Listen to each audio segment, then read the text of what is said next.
আমাদের টাকা থাকলে আমাদের আল্লাহর কাছে দাম নাই, আমাদের সুন্দর সুন্দর পোশাক থাকলেও আল্লাহর কাছে দাম নাই। আল্লাহর কাছে দাম একমাত্র কেবলমাত্র যার অন্তরের মধ্যে দয়ার নবীর প্রেম আছে, যার অন্তরের মধ্যে দয়ার নবীর ভালোবাসা আছে, যার অন্তরের মধ্যে রাসূলের প্রেম মোহাব্বত আছে, ওই ব্যক্তি আল্লাহর কাছে সবচাইতে প্রিয় ব্যক্তি।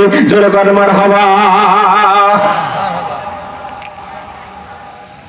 আল্লাহ টাকা দেখে না, ধন দৌলত দেখে না, দালান প্রাসাদ বিল্ডিং দেখে না, দেখে না তার অন্তরের মধ্যে দয়ার নবীর প্রেম মোহাব্বত ভালোবাসা আছে কিনা। জোরে বলেন মারহাবা।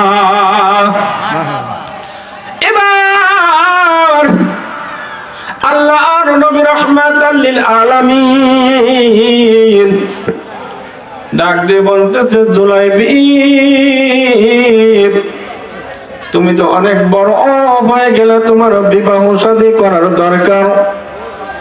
এইবার জুলাইবিব বলতেছে, নবী গো, ইয়া রাসূলুল্লাহ, ইয়া হাবিবাল্লাহ, মায়ের নবী গো, আমি হলাম গরিব মানুষ, টাকা পয়সা আমার কিছু নাই, বাড়ি গাড়ি নাই, আমার চেহারা ভালো না, আমি হলাম খাটো মানুষ, দেখতেও তেমন ভালো না, কোন মেয়ের বাপ আমারে পছন্দ করবে না। আল্লাহর নবী রাহমাতাল লিল আলামিন ডাক দিয়ে বলতেছে, জুলাইবিব রে, আমি তোমার জন্য একটা কন্যা দেখে দেব, তুমি যদি রাজি থাকো তাইলে তোমার জন্য আমি কন্যার ব্যবস্থা করে দেব। জোরে বলেন মারহাবা। জুলাইবিব বলে, ইয়া রাসূলুল্লাহ, ইয়া হাবিবাল্লাহ, দেখেন আপনি যদি চেষ্টা করে দিতে পারেন তাহলে আমি বিয়ে করতে রাজি আছি। জোরে কন্যা মারহাবা। আল্লাহর নবী রাহমাতাল লিল আলামিন একজন আনসারী সাহাবীকে ডাক দিলেন, ও আনসারী সাহাবী, তোমার ঘরে একটা কন্যা সন্তান আছে, সবচাইতে চেহারা সুন্দর, মদিনার মেয়েরা এমনিতেই সুন্দর, তার চাইতে ওই আনসারী মেয়েটা সবচাইতে বেশি সুন্দর। ডাক দিয়ে বলতেছে, আনসারী সাহাবী, তোমার মেয়েকে কি বিবাহ দিবা? আমি তোমার মেয়েকে বিবাহের প্রস্তাব দিয়ে দিলাম। জোরে বলেন মারহাবা। ওই আনসারী সাহাবী মনে মনে বলতেছেন, নবী করিম সাল্লাল্লাহু আলাইহি ওয়াসাল্লাম মনে হয় নিজে বিবাহ করার জন্য প্রস্তাব দিয়েছে। এইজন্য আনসারী সাহাবী বলতেছেন, নবী গো, আমার সৌভাগ্য যে আপনার মতো একজন আল্লাহর রাসূল সাল্লাল্লাহু আলাইহি ওয়াসাল্লাম আমার মেয়েকে বিবাহ করবে, আপনার সাথে আত্মীয়তা হবে, এটা তো আমার সৌভাগ্য। জোরে বলেন আল্লাহু আকবার। নবী বলতেছেন, আমার জন্য না, ওই যে দেখতেছো একজন কালো সাহাবী, বেটে সাহাবী জুলাইবিব রাদিয়াল্লাহু তাআলা আনহু, ওর জন্য আমি তোমার কাছে বিয়ের প্রস্তাব দিলাম। আনসারী সাহাবী বলতেছেন, নবী গো, এই বিয়েতে আমি একা একা সিদ্ধান্ত নিতে পারবো না, আমার বিবির সাথে পরামর্শ করতে হবে। জোরে বলেন আল্লাহু আকবার। এবার আনসারী সাহাবী বাড়ির মধ্যে যখন চলে গেল, যাওয়ার পর বিবিকে ডাক দিয়ে বলতেছে, বিবি ও, আরে বিবি, আল্লাহর নবী রাহমাতাল লিল আলামিন আমাদের কন্যার জন্য বিয়ের প্রস্তাব দিয়েছে। ওই মেয়ের ওই মহিলার মা ডাক দিয়ে বলতেছে, আলহামদুলিল্লাহ, আলহামদুলিল্লাহ, আলহামদুলিল্লাহ, আমাদের কপাল, আল্লাহর নবী রাহমাতাল লিল আলামিন আমাদের মেয়েকে বিবাহ করবে। এইবার আনসারী সাহাবী ডাক দিয়ে বলতেছেন, না না না, আল্লাহর নবী রাহমাতাল লিল আলামিন আমাদের মেয়েকে বিবাহ করবে না। এমন একজন সাহাবী, যেই সাহাবী দেখতে হলো কালো, চেহারা ভালো না, বেটে মানুষ, এবং তার কোনো কিছু টাকা পয়সা ধন দৌলত কিছু নাই, থাকার মতন একটা বাড়ি ঘর তার নাই, এমন সন্তানের, এমন সাহাবীর সাথে আমাদের মেয়ের বিবাহের প্রস্তাব দিয়েছে। ওই মা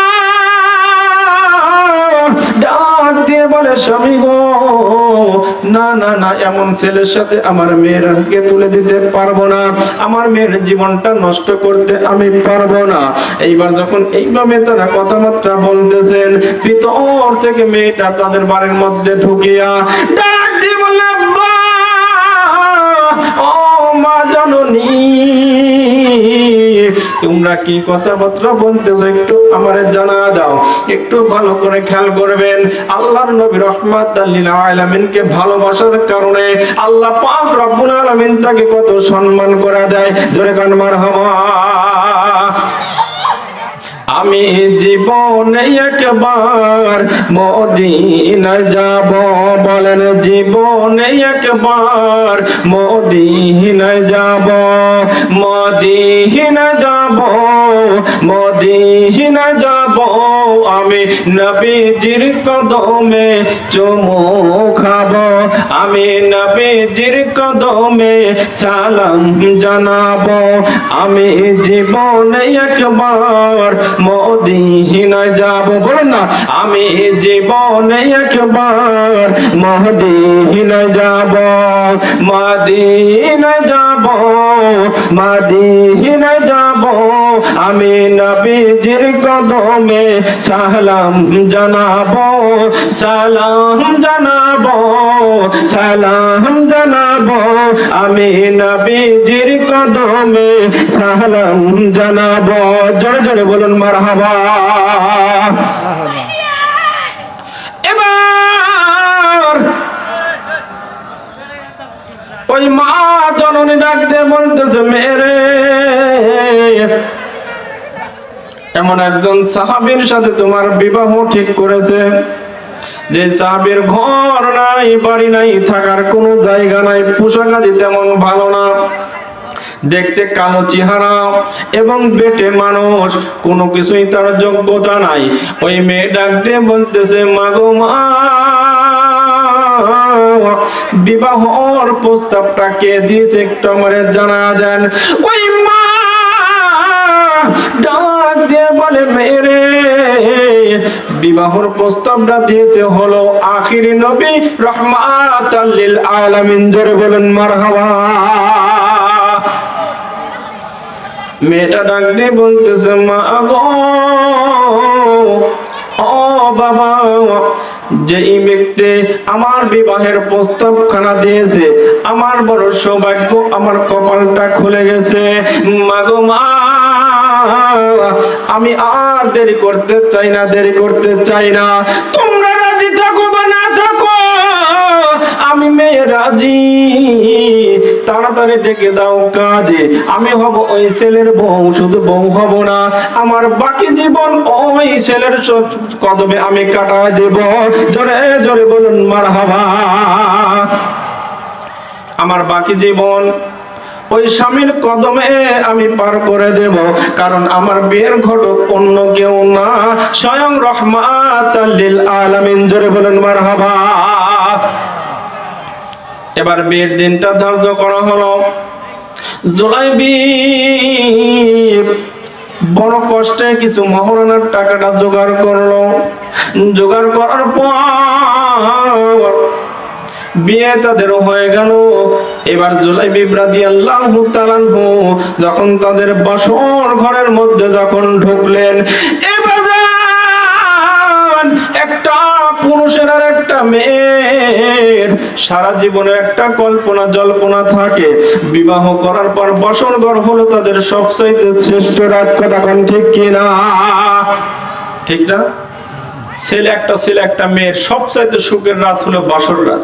ওই বাসর ঘরে হযরতে জুলাইবি রাদিয়াল্লাহু তাআলা আনহু যখন ঢুকলেন, ঢোকার পর তার বিবির গায়ে এখনো স্পর্শ করতে পারে নাই। আল্লাহর নবী ডাক দিলেন, রে কোন সাহাবী, এসো এসো এসো, জিহাদের ময়দানে যেতে হবে, যুদ্ধের ময়দানে যেতে হবে, আর দেরি করা যাবে না, দেরি করা যাবে না। তোমরা কে কোথায় আছো? যার কাছে যা আছে নিয়ে যুদ্ধের জন্য জিহাদের ময়দানে বের হয়ে যাও। জোরে বলেন সুবহানাল্লাহ।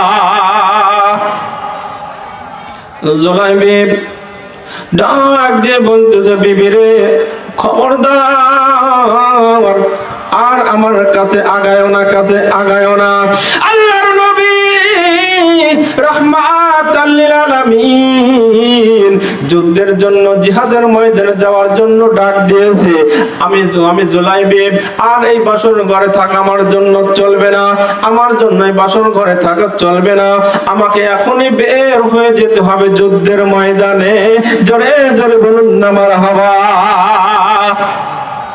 আর আমরা হলে কি করতাম? বাদ দাও যুদ্ধ, আগে বাসর ঘর, কথা কোন ঠিক কিনা?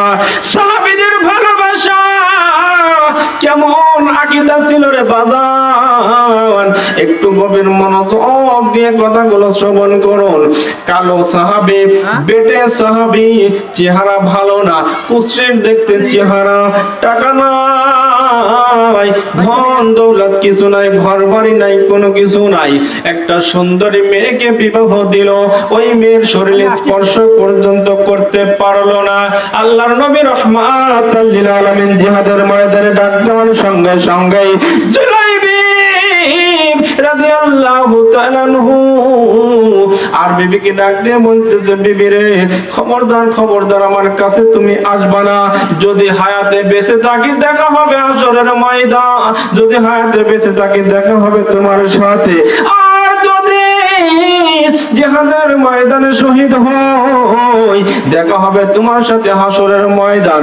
এইবার জুলাইবিব রাদিয়াল্লাহু তাআলা আনহু আমার বাজান তীর মারলে যেমন গদিতে তীর চলে যায়, জুলাইবিব ওই তীরের চাইতে দ্রুত গতিতে জিহাদের ময়দানে গিয়ে হাজির হয়ে গেল। জোরে গান মারহাবা। ভালো যদি বাঁচতে হয় নবীকে বাসো, মন যদি দিতে হয় নবীকে দিও, তোমার কষ্ট যত না জেনে সইতে পারে না, ওই নবীদের মুহাব্বত মিলাদ পড়িও, মন যদি দিতে হয় নবীকে দিও, ভালো যদি বাঁচতে হয় নবীকে বাসো। জোরে জোরে বলুন মারহাবা। রাগ করতেছেন? বেজার হচ্ছেন কি? খারাপ লাগতেছে? সারা জীবন ওয়াজ তো শুনলেন, বড় দামি দামি বক্তার ওয়াজ শুনলেন। আমি আপনাদের এলাকার সন্তান, কি আপনাদের গৌরব হয় না যে আমাদের এলাকার সন্তান একজন ইসলামিক বক্তা হোক, আশেকে রাসূল হোক, দেশ বিদেশে আলোচনা করা হোক, এটা আপনাদের নাম না? আপনাদের গর্ব না? যারা কোন গ্রামের লোক, অমন গ্রামের লোক, অমকের সন্তান, এটা হলো গর্ববোধ করার দরকার। কথা কোন ঠিক কিনা? কারণ আমি আপনাদের এলাকার সন্তান, সবসময় আপনাদের পাশে থাকি ইনশাল্লাহ। আপনাদের দোয়ায় বিভিন্ন জায়গায় মাহফিল ইনশাল্লাহ আল্লাহ করাচ্ছেন। আল্লাহ পাক রব্বুল আলামিন অনেক সম্মান আমাকে দিয়েছেন, বাহিরে গেলে বোঝা যায় যে আলেমের সম্মান কেমন আল্লাহ দিয়েছেন। কারণ দেশের ফকির দেশে, একটা কথা আছে না? কিন্তু আল্লাহ পাক রব্বুল আলামিন বিভিন্ন গ্রামে, বিভিন্ন জেলা পর্যন্ত আমাকে আল্লাহ পাক কবুল করেছেন। জোরে কোন আল্লাহুম্মা আমিন। ভাইরা আমার, এবার জুলাইবিব রাদিয়াল্লাহু তাআলা আনহু যুদ্ধের ময়দানে যখন চলে গেলেন, যুদ্ধ শুরু হয়ে গেল, তুমুল মারে যুদ্ধ শুরু হয়ে গেল। যুদ্ধ করতে করতে করতে করতে সাহাবীদের মধ্যে অনেকেই শহীদ হয়ে গেল। জুলাইবিব যুদ্ধ করতে করতে করতে একজন নয়, দুইজন নয়, তিনজন নয়, পাঁচজন নয়, একটানা বিশাল বড় বড় দেহের অধিকারী কাফেরদেরকে 8জন কাফেরদের কল্লা থেকে, দেহ থেকে কল্লা আলাদা করে দিলেন। জোরে কান মারহাবা। কালো মানুষ, বেটে মানুষ। এইবার সাহাবী 8জনকে যখন শহীদ করে দিলেন, 8জনকে শহীদ করে দেওয়ার পরে হযরত জুলাইবিব রাদিয়াল্লাহু তাআলা আনহু ওইখানে তিনি মৃত্যুবরণ করলেন, শহীদ হয়ে গেলেন। বলেন ইন্না লিল্লাহি ওয়া ইন্না ইলাইহি রাজিউন। যুদ্ধ শেষ হয়ে গেল। নবী আমার সাহাবীদেরকে ডাক দিয়ে বললেন, সাহাবীরা শোনো, দেখো আমার কোন কোন সাহাবী শহীদ হয়ে গেছে, তাদের লাশ তোমরা খুঁজে বের করা আরম্ভ করে দাও। খুঁজতে খুঁজতে সমস্ত সাহাবীর লাশ যখন খোঁজা হয়ে গেল, আল্লাহ আর নবী রাহমাতাল লিল আলামিন ডাক দিয়ে বলতেছেন, সাহাবীরা রে, সকলের লাশ কি তোমরা পেয়েছো? বলে, হে ইয়া রাসূলুল্লাহ, ইয়া হাবিবাল্লাহ, সমস্ত সাহাবীর লাশ আমরা খুঁজে পেয়েছি। আল্লাহর নবী রাহমাতাল লিল আলামিন ডাক দিয়ে বলতেছেন, আমার জুলাইবিবের লাশটা কোথায়, তোমরা কি পেয়েছো? সাহাবীরা বলেন, না না না নবী গো, আমরা তাকে পাই নাই। আল্লাহর নবী রাহমাতাল লিল আলামিন এবার নিজেই তিনি খোঁজাখুঁজি আরম্ভ করে দিলেন, আমার জুলাইবিবের লাশটা কোথায়, আমার জুলাইবিবের লাশটা কোথায়, আমার জুলাইবিবের লাশটা কোথায় গেল? খুঁজতে খুঁজতে খুঁজতে খুঁজতে দেখতেছেন, ওই যে 8 জন দেহধারী কাফেরকে হত্যা করেছে, দেহ থেকে মাথাখানা আলাদা করে দিয়েছেন, ওইখানে জুলাইবিব রাদিয়াল্লাহু তাআলা আনহু তা তিনি ওইখানে মৃত্যুবরণ করে শহীদ হয়ে তাদের মাঝখানে পড়ে আছে। জোরে গান মারহাবা। নবী আবার নিজে বসলেন, বসার পর জুলাইবিবের লাশটা আমার নবী কোলের মধ্যে তুলে নিলেন। সারা গায়ে তীরের আঘাত লেগে গেছে, তরবারির আঘাত লেগে গেছে, বর্ষার আঘাত লেগে গেছে, গোটা শরীর ছন্ন ভিন্ন হয়ে গেছে রে বাজান, সারা গায়ে রক্ত রঞ্জিত হয়ে গেছে, মুখের মধ্যে বালুগুলো লেগে গেছে। আমার নবী রাহমাতাল লিল আলামিন মায়ের নবীজি জুলাইবিবের লাশের মুখ থেকে বাঁধান বালুগুলো এইভাবে সরায় দিতেছেন, আমার নবী যে হাত মোবারক দিয়ে মুছায় দিতেছেন, আর ডাক দিয়ে বলতেছেন, আমার জুলাইবিব বড় গরিব মানুষ, তার ধন দৌলত নাই, টাকা পয়সা নাই, কোনো কিছু নাই, বেটে মানুষ, কালে মানুষ, দুনিয়ার কেউ তাকে পছন্দ করুক বা না করুক, আমি নবী তাকে মেনে নিয়েছি, তাকে ভালোবেসে ফেলেছি, আমার আল্লাহ পাক রব্বুল আলামিন কবুল করে নিয়েছেন। জোরে কান মারহাবা। সাহাবীদের ডাক দিয়ে বলতেছেন, সাহাবীরা শোনো, সমস্ত সাহাবীদের লাশ তোমরা দাফন করো, তোমরা দাফন করে ফেলো, কিন্তু জুলাইবিবের লাশ কেউ দাফন করবে না। আমি নবী নিজ হাতে আমার জুলাইবিবের লাশটা আমি কাফন করব, আমার নিজ হাতে আমার জুলাইবিবকে কবরের মধ্যে রাখবো, আমার জুলাইবিব আমি নিজ হাতে তাকে দাফন করব। জোরে কান্না মারহাবা। এইবার জুলাইবিব রাদিয়াল্লাহু তাআলা আনহু যখন দয়ার নবীজি কোলে করলেন, কোলে করার পর এইবার দয়ার নবী যখন হাত দিয়ে মুখটা মুছতেছিলেন, এইবার বাম দিক থেকে যখন ডান দিকে মুখটা ঘুরাইলেন, আমার নবী দু চোখের পানি দিয়ে কাঁদতে কাঁদতে আমার নবী বুকটা ভিজায় ফেলতেছেন, জামাটা ভিজে যাইতেছেন। আমার নবী আবার কিছু সময় পরে মুস্কি মুস্কি হাসতেছেন। জোরে কান মারহাবা। জুলাইবিবের লাশ বাম দিক থাকা অবস্থায় যখন ডান দিকে নিলেন, আমার নবী রাহমাতাল লিল আলামিন এই মাত্র কানলেন, আবার মুস্কি মুস্কি হাসা আরম্ভ করে দিলেন। জোরে কান মারহাবা, আরো জোরে বলেন মারহাবা। আশ্চর্যের বিষয়, সাহাবায়ে কিরাম জিজ্ঞাসা করলেন, ইয়া রাসূলুল্লাহ, ইয়া হাবিবাল্লাহ, আগো নবী আপনি এই মাত্র কানলেন জুলাইবিবের লাশটা ধরে, আবার এই মাত্র কেন মুস্কি মুস্কি হাসলেন, কারণটা কি? আল্লাহর নবী ডাক দিয়ে বলে, সাহাবীরা এর কারণ একটা আছে রে, এর কারণ একটা আছে। যারা আল্লাহর নবীকে মহব্বত করে ভালোবাসে, যারা আল্লাহর নবীকে মেনে নেয়, যারা আল্লাহর নবীকে অন্তর থেকে মহব্বত করে ভালোবাসে, আল্লাহ পাক রব্বুল আলামিন তাকে কবুল করে নেয়। জোরে কান মারহাবা।